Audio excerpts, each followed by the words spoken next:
Alam mo ba kung bakit mas masakit kapag hindi ka na niya hinahabol? Hindi dahil mahal mo pa siya, kundi dahil sa unang pagkakataon. Wala ka ng kontrol. Ikaw ang sanay maghintay, ikaw ang sanay umasa. Ikaw ang sanay magbantay sa last scene. At ngayong tahimik na siya, parang may nawalan sa'yo ng hangin. Pero ang totoo, hindi siya ang nawawala. Ang nawawala ay ang bersyon mo na umaasa pa. At doon nagsisimula ang totoong laban. Pero bago tayo magpatuloy, kung ngayon mo lang nadiskubre ang channel na to, dito natin pinag-uusapan ang mga bagay na kadalasan ay hindi komportable, mga katotohanang masakit pero nagpapalaya, mga ideyang hindi para manipulahin ang iba, kundi para palakasin ang sarili. Kung ikaw ay pagod na sa paghabol, pagod na sa pagiging option, at handa ka ng piliin ang dignidad kaysa desperasyon, siguraduhin mong nakasubscribe ka at pindutin ang notification bell. Dahil dito, hindi natin tinuturuan ang tao kung paano mangontrol ng iba. Tinuturuan natin ang sarili kung paano hindi makontrol. At kung may isang linya sa video na ito ang tumama sa'yo, i-comment mo lang ang salitang sapat. Hindi para sa akin, kundi para ipaalala mo sa sarili mo na kaya mong mabuhay kahit wala siya. Ngayon, pag-usapan natin ang masakit na katotohanan. Katotohanan number 1, ang masakit na katotohanan. Hindi tayo nasasaktan dahil iniwan tayo. Nasasaktan tayo dahil hindi na tayo kailangan. Masakit tanggapin na kaya niyang mabuhay ng wala ka. Masakit isipin na baka hindi pala ikaw ang sentro ng mundo niya. Pero mas masakit ang tanong na iniiwasan mo. Kaya ko ba talagang mabuhay nang wala siya? Kapag sinagot mo yan ng tapat, doon magsisimula ang kalayaan mo. Sabi ni Friedrich Nietzsche, "He who has a why to live can bear almost anyhow." Ang problema, ginawa mong siya ang why mo. Hindi mo namalayan, unti-unti mong iniayon ang schedule mo sa kanya. Ang mood mo nakabase sa reply niya. Ang self-worth mo nakabase sa attention niya. Kapag sweet siya, mataas ka. Kapag cold siya, bagsak ka. At hindi mo napansin, hindi na ito pagmamahal. Isa na itong dependency. Kaya nung nawala siya, parang bumagsak ang buong sistema ng buhay mo. Parang nawalan ng direksyon ang araw mo.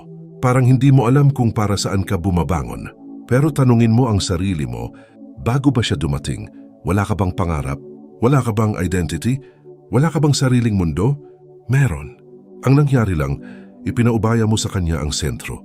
Kung ang dahilan ng paghinga mo ay isang tao lang, ginawa mo siyang Diyos sa sarili mong mundo. At anumang bagay na ginawa mong Diyos, kapag umalis, wasak ka. Ito ang uncomfortable truth. Hindi siya ang sumira sa'yo. Ibinigay mo sa kanya ang kapangyarihang iyon. At ngayon may dalawang landas ka. Manatili sa sakit at sisihin siya sa lahat. O tanggapin na bahagi ka rin ng kwento at may kapangyarihan kang baguhin ang susunod na kabanata. Ang kalayaan ay nagsisimula sa accountability. Hindi para saktan ang sarili mo, kundi para bawiin ang kontrol na ibinigay mo nang hindi mo namamalayan. Katotohanan number 2, ang kuweba na hindi mo napapansin. May kwento si Plato tungkol sa alegorya ng kuweba. Isipin mo ang mga taong nakakadena sa loob ng isang madilim na kuweba. Sa likod nila may apoy, sa harap nila may pader. Ang nakikita lang nila ay mga anino. At dahil iyon lang ang nakikita nila buong buhay nila, naniwala silang iyon ang realidad. Ganun ka rin, akala mo ang relasyon ang buong mundo. Akala mo ang presensya niya ang ilaw. Akala mo ang kayo ang ultimate na katotohanan. Pero baka anino lang pala iyon ng mas malalim mong takot. Takot na maiwan. Takot na hindi sapat. Takot na mag-isa. Minsan, hindi mo siya minahal dahil siya. Minahal mo siya dahil pinatahimik niya ang insecurities mo. Kapag may nagmamahal sa'yo, pansamantalang nawawala ang boses sa loob ng ulo mo na nagsasabing, hindi ka enough. Kaya nung nawala siya, bumalik ang boses na yon mas malakas, mas malinaw. At ang sakit na nararamdaman mo ngayon, hindi lang iyon dahil sa pagkawala niya. Ito ay pagharap sa sarili mong takot na matagal mong tinakasan. Sa alegorya ni Plato, may isang taong nakalaya mula sa kuweba. Noong una, nasaktan ang mata niya sa liwanag. Masakit makita ang tunay na mundo. Pero sa kalaunan, doon niya napagtanto na ang anino ay hindi realidad. Ganito rin ang detachment. Sa simula, masakit. Parang binubunot ang isang bahagi ng pagkatao mo. Pero habang lumalayo ka sa dating anino, unti-unti mong makikita ang mas malinaw na katotohanan. Hindi umiikot ang mundo mo sa isang tao. Hindi nakatali ang halaga mo sa presensya niya. At hindi mo kailangan ng approval niya para maging buo. Kapag iniwan ka niya, hindi mo talaga siya hinahanap. Hinahanap mo ang pakiramdam na may pumipili sa'yo. At kapag natutunan mong piliin ang sarili mo, doon ka tuluyang makakalabas sa kuweba. Katotohanan number 3. Stoic control ano ang nasa kamay mo. Sabi ni Epictetus, some things are within our control and some things are not. Simple pakinggan, pero napakahirap isabuhay. Hindi mo kontrolado kung mahal ka pa niya. Hindi mo kontrolado kung babalik siya. Hindi mo kontrolado kung namimiss ka niya tuwing gabi. Hindi mo kontrolado kung may iba na ba siyang kausap ngayon. At kung magiging brutal tayo, hindi mo rin kontrolado kung ikaw ba talaga ang pinili niya. Pero kontrolado mo kung paano ka babangon. Kontrolado mo kung patuloy mong babasahin ang lumang messages ninyo o buburahin mo na. Kontrolado mo kung mag-i-stalk ka o pipiliin mong mag-focus sa sarili mo. Kontrolado mo kung hahabulin mo siya o hahabulin mo ang growth mo. Ang problema, mas madali ang ilusyon ng kontrol kaysa ang tunay na disiplina. Mas madaling maghintay ng text kaysa mag-ayos ng sarili. Mas madaling mag-post ng parinig kaysa harapin ang lungkot. Mas madaling sisihin siya kaysa tanungin ang sarili mo kung bakit ka pumayag sa ganong treatment. Stoicism is not about suppressing emotion. It's about directing it. Kapag nasasaktan ka, hindi ibig sabihin mahina ka. Ibig sabihin tao ka. Pero ang tanong, ano ang gagawin mo sa sakit na iyon? Gagawin mo ba itong dahilan para lalo kang magmakaawa? O gagawin mo ba itong gasolina para buuin muli ang sarili mo? Ang detachment ay hindi pagtakas. Ito ay pagpili. Pinipili mong huwag ibigay ang kapayapaan mo sa bagay na hindi mo kayang kontrolin. At kapag tumigil ka sa paghabol, may mangyayaring kakaiba. Biglang lalawak ang mundo mo. Makikita mo kung sino ang kusa mong hinahabol. Makikita mo kung sino ang hindi talaga lumalapit kung hindi ikaw ang unang kikilos. Makikita mo ang realidad walang filter ng emosyon. Detachment is clarity. At minsan ang clarity ang pinakamasakit na regalo dahil doon mo makikita na hindi pala siya ang problema. Ang problema ay ang takot mong mawalan at kapag hinarap mo ang takot na iyon, wala nang makakakontrol sa'yo. Katotohanan number 4. Ang sikolohiya ng paghahabol. May brutal na obserbasyon si Niccolò Machiavelli. Mas pinapahalagahan ng tao ang bagay na mahirap makuha. Hindi ito romantic advice. Ito ay obserbasyon sa kalikasan ng tao. Kapag palagi kang nandyan, hindi ka na hinahabol. Kapag palagi kang available, hindi ka na exciting. Kapag palagi mong inuunahan ang pangangailangan niya, hindi na niya kailangang magsikap. Hindi ito laro. Ito ay likas na sikolohiya. May tinatawag sa psychology na scarcity principle. Mas nagiging mahalaga ang isang bagay kapag ito ay bihira. Isipin mo ang tubig sa gitna ng disyerto. Mahalaga dahil bihira. Isipin mo ang atensyon mo kapag libre at unlimited. Hindi ito pinahahalagahan. Kapag ikaw ay palaging available, hindi ka scarce. At hindi mo kasalanan kung mahal mo siya ng buo. Pero kasalanan mo kung inalisan mo ng hangganan ang sarili mo. Dahil kapag walang limit ang access sa'yo, nawawala ang urgency. Kapag natutunan mong umalis ng tahimik, biglang nagkakaroon ng space. At sa space na iyon, nagsisimula ang pag-iisip. Bakit hindi na siya nagme-message? Bakit parang okay lang siya? May iba na ba? Pero ito ang twist. Kung ang layunin mo ay para mag-overthink siya, nakakadena ka pa rin. Kung ang detachment mo ay taktika para manipulahin siya, hindi ka pa malaya. Isa ka lang ring strategist ng emosyon. Ang tunay na detachment ay hindi mind game. Ito ay self-respect. Ito ay ang kakayahang sabihin sa sarili mo, kung gusto niyang manatili, mananatili siya. Kung hindi, kaya ko pa rin. At kapag umabot ka sa puntong iyon, hindi ka na naghahabol. Hindi dahil wala ka ng pakialam, kundi dahil mas mahalaga na ang kapayapaan mo kaysa ang validation niya. At doon nagbabago ang dynamics. Hindi mo na kailangan maging mysterious. Hindi mo na kailangang magpanggap na busy. Hindi mo na kailangang mag-acting cold. Natural ka lang, bongbo. At kung sakaling maramdaman niyang nawawala ka, hindi iyon dahil sa strategy, kundi dahil sa unang pagkakataon, hindi ka na umaasa sa kanya para maramdaman ang halaga mo. At iyon ang pinakamapanganib na anyo ng detachment. Yung hindi mo ginagawa para manalo sa kanya, kundi para manalo sa sarili mo. Katotohanan number 5, ang presyo ng presensya mo. May konsepto si Dietrich Bonhoeffer na tinatawag na cheap grace. Isang biyayang tinatanggap ng walang sakripisyo, isang kapatawaran na hindi pinaghirapan, isang regalo na hindi pinahalagahan dahil walang nawalang kapalit. Ganun din sa relasyon, kapag binibigay mo ang sarili mo nang walang hangganan, nagiging cheap ang presensya mo. Hindi dahil wala kang halaga, kundi dahil hindi mo ipinakita ang presyo ng pagkawala mo. Sanay siyang nandyan ka, sanay siyang ikaw ang unang magme-message, sanay siyang kahit ilang beses kanyang i-disappoint, nandyan ka pa rin. At habang tumatagal, hindi niya na kailangang magsikap dahil alam niyang hindi ka aalis. Ito ang masakit tanggapin. Kapag wala kang limit, nawawala ang respeto. Hindi dahil masama siyang tao, kundi dahil tao siya.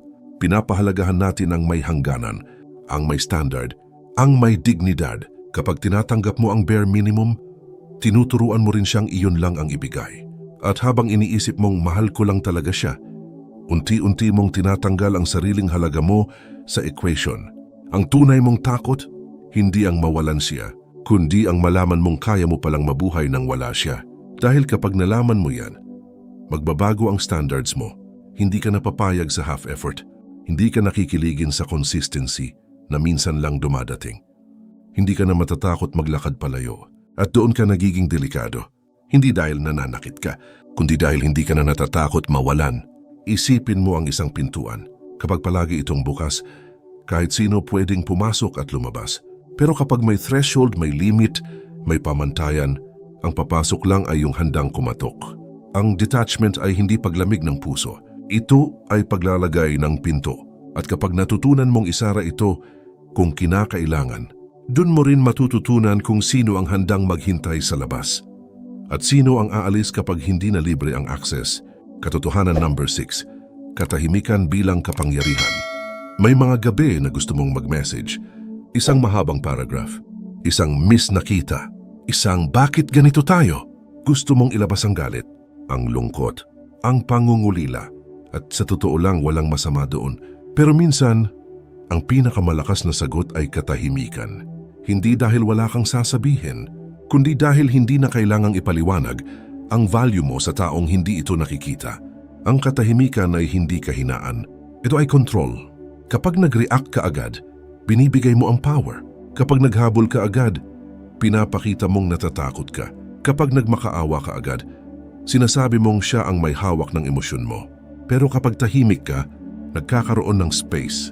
At sa space na yon, maraming bagay ang lumulutang. Mga tanong niya, mga what if niya, mga baka mali ako. Pero higit sa lahat, naririnig mo ang sarili mo. Sa unang linggo ng katahimikan, maingay ang isip mo. Sa ikalawang linggo may lungkot. Sa ikatlo may clarity. Doon mo mapapansin. Hindi ka namamatay nang wala siya. Hindi tumitigil ang mundo mo. Hindi nawawala ang halaga mo. Unti-unti mong nare-realize na kaya mo pala. At kapag dumating ang araw na kaya mo nang makita ang pangalan niya nang hindi bumibilis ang tibok ng puso mo, hindi iyon dahil tumigas ka, kundi dahil lumakas ka. Ang katahimikan ay parang salamin. Ibinabalik nito sa tao ang sarili niyang aksyon. Kung mali siya, mararamdaman niya yon. Kung tama siya sa pag-alis, malalaman mo rin. Pero ang mahalaga, hindi mo na kailangan pilitin ang sagot. Kapag mas tahimik ka, mas naririnig mo ang sarili mo. At kapag buo ka na, hindi ka na nagmamakaawa. Hindi ka na naghahabol ng atensyon. Hindi ka na naghahanap ng closure mula sa taong hindi kayang magbigay nito. Dahil minsan, ang closure ay hindi nanggagaling sa kanila. Nanggagaling ito sa desisyon mong tigilan na ang paghingi ng paliwanag sa taong hindi handang umunawa. At sa sandaling iyon, ang katahimikan mo ay hindi na puno ng lungkot. Puno na ito ng kapangyarihan. Kapag tinanggap mong kaya mong mabuhay nang wala siya, may dalawang posibleng mangyari. Una, babalik siya dahil naramdaman niya ang pagkawala. Pangalawa, hindi siya babalik at marirealize mong hindi mo pala siya kailangan para maging buo. Sa dalawang iyon, alin ang mas malakas? Karamihan sa tao, hinihintay ang unang mangyari. Umaasang darating ang araw na magsisisi siya, na magme-message siya bigla, na sasabihin niyang ikaw pa rin pala. Pero ang tunay na growth nangyayari kapag handa ka na sa pangalawa. Kapag kaya mong tanggapin na baka wala ng reunion, walang dramatic comeback, walang closure na galing sa kanya. At kahit ganon, buo ka pa rin. Ang tanong ay hindi, babalik pa ba siya? Ang tanong ay, kapag bumalik siya, ikaw pa rin ba ang taong iniwan niya? Ikaw pa rin ba yung taong natatakot maiwan, kaya nagsosorry kahit wala kang kasalanan? Ikaw pa rin ba yung taong nagbibigay ng sobra, kahit kulang ang natatanggap? Ikaw pa rin ba yung taong handang mawala ang sarili para lang may manatili? O isa ka ng taong natutong mabuhay, magmahal, at tumayo ng mag-isa? Dahil ito ang hindi sinasabi ng karamihan, hindi lahat ng pagbabalik ay blessing. Minsan, test lang ito kung natuto ka na ba talaga. May mga taong babalik hindi dahil nagbago sila, kundi dahil pareho ka pa rin dati. At kung hindi ka nagbago, mauulit lang ang parehong kwento, parehong sakit, parehong ending. Kaya ang tunay na tanong ay hindi tungkol sa kanya, tungkol ito sa'yo. Habang wala siya, sino ka naging tao? Natuto ka bang mag-isa kumain ng hindi nalulungkot? Natuto ka bang matulog nang hindi naghihintay ng reply? Natuto ka bang tumawa kahit walang nagva-validate sa'yo? Dahil doon sinusukat ang healing, hindi sa kung gaano mo siya nakalimutan, kundi sa kung gaano mo na nahanap ang sarili mo. Minsan ang pagkawala ay hindi parusa. Ito ay paanyaya na buuin ang sarili mong mundo. Paanyaya na ibalik ang mga pangarap na ipinagpaliban mo. Paanyaya na kilalanin ang sarili mong hindi nakaangkla sa kahit kanino. Isipin mo ito, baka hindi siya dumating para manatili. Baka dumating siya para ipakita kung saan ka pa mahina. Kung saan ka pa natatakot, kung saan mo pa kailangang lumakas. At kapag natutunan mo na ang leksyon, natural na matatapos ang chapter. Hindi dahil nabigo ka, kundi dahil tapos ka na ron, darating ang araw na maalala mo siya nang walang galit, walang panghihinayang. Parang isang lumang kanta na minsan mong minahal pero hindi mo na kailangang pakinggan araw-araw. At doon mo maiintindihan ang tunay na detachment. Hindi ito paglimot, hindi ito pagiging manhid. Daw ay ang kakayahang maalala nang hindi na nasasaktan kapag sapat ka na sa sarili mo. Hindi mo na kailangang maghabol, hindi mo na kailangang patunayan ang halaga mo, hindi mo na kailangang matakot sa katahimikan. Dahil ang katahimikan na dati mong kinatatakutan ay magiging tahanan mo na. At sa wakas, maiintindihan mo na ang taong hindi kayang manatili sa presensya ng isang buo at tahimik na kaluluwa ay hindi talaga para sa iyo. At minsan, ang pinakamalakas na paraan para mahalin ang isang tao ay ang bitawan siya, hindi dahil ayaw mo na, kundi dahil pinili mo na ang kapayapaan kaysa pagkapit. At sa pagpiling iyon, hindi mo lang siya pinalaya. Pinalaya mo rin ang sarili mo.